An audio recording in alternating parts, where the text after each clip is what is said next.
Hello student, this is Sultan from NBGI and this is your biology class for class 12th and chapter number 4 beta reproductive health, and today we will discuss about the new topic is birth control by the chemical methods। बेटा chemical methods में पहला जो है आपका वो स्पर्मिसाइड्स होता है। स्पर्मिसाइड्स में जैसे कि मान लीजिए फोम टेबलेट्स आती हैं, क्रीम्स आती हैं, जेल्स आती हैं, ठीक है। और ये सब चीज़ें क्या होती है बेटा, ये इंसर्ट की जाती हैं वेजाइना में बिफोर द इंटरकोर्स, ठीक है।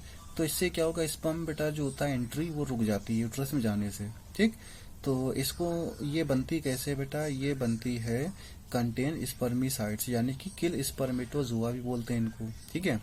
और इनमें लैक्टिक एसिड होता है, सिट्रिक एसिड हो सकता है, बोरिक एसिड हो सकता है, सल्फेट हो सकता है, पोटेशियम पैरामैग्नेट हो सकता है, ठीक है, याद रखिएगा।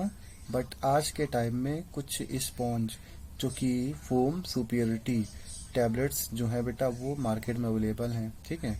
इसी तरह एक डेल्फिन आती है।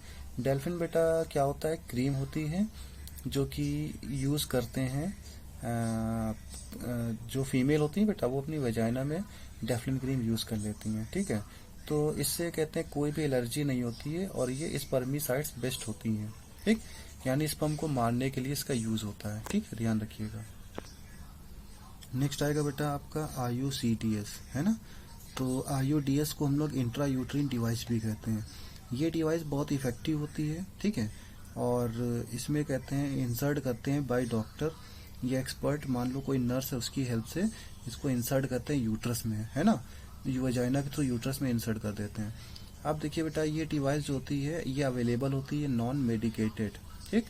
जैसे कि एग्जांपल देखें, लिप्स लूप हो जाएगा, कॉपर रिलीजिंग IUDS होती है तुम्हारी, जैसे CUT हो गया, CU7 हो गया, मल्टीलोड 375 हो जाएगा, ठीक है।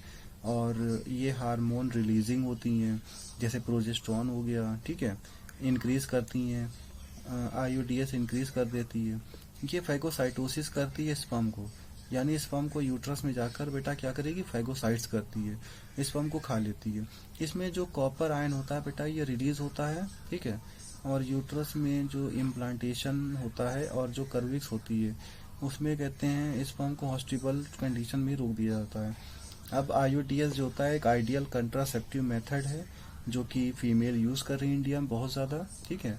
और इसका कुछ ड्रॉबैक्स भी होते हैं, जैसे इनमें बेटा जो होता है माइनर इरिटेंट्स होते हैं जो कि एग को मूव कराता है ये ओविडक्ट में, है ना, यूट्रस में कहते हैं कि बिफोर फर्टिलाइजेशन, और उसके बाद कहते हैं स्पॉन्टेनियसली एक्सपल्जन हो जाता है इसमें बिना वोमेंस नॉलेज के।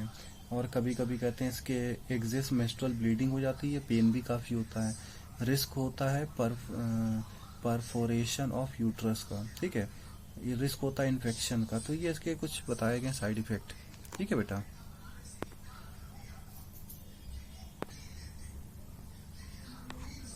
कुछ बेटा ओरल पिल्स होती हैं, ठीक है, उन ओरल पिल्स को भी लिया जाता है, जैसे कि टैबलेट जो होती है आपकी टैबलेट जो होती है आपकी उसको हम लोग पिल्स बोलते हैं। और कुछ तो ली जाती हैं डेली फॉर 21 डेज, ठीक है, यानी कि स्टार्टिंग मेंस्ट्रुअल साइकिल के 21 डेज तक ली जाती है।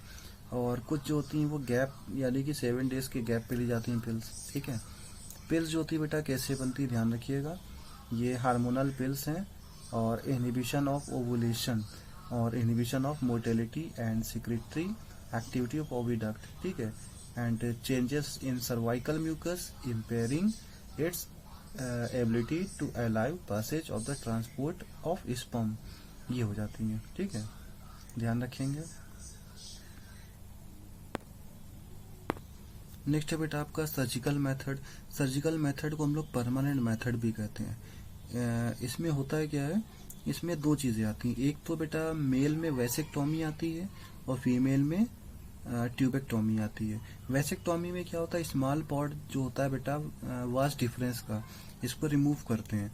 रिमूव करने के बाद क्या करेंगे, इसको स्क्रोटम से हटा दिया जाता है। ट्यूबेक्टोमी क्या होता है, इसमें जो पार्ट होता है फेलोपियन ट्यूब का इसको रिमूव कर देते हैं, रिमूव करके एब्डोमेन और उसके थ्रू वेजिना इसको बाहर कर देते हैं, ठीक है। तो इससे कहते हैं प्रेगनेंसी के चांसेस नहीं बन पाते हैं। आई होप स्टूडेंट आपको ये क्लास बेटर समझ में आ गई होगी, and in next class we will discuss about the new topic. तो थैंक यू स्टूडेंट।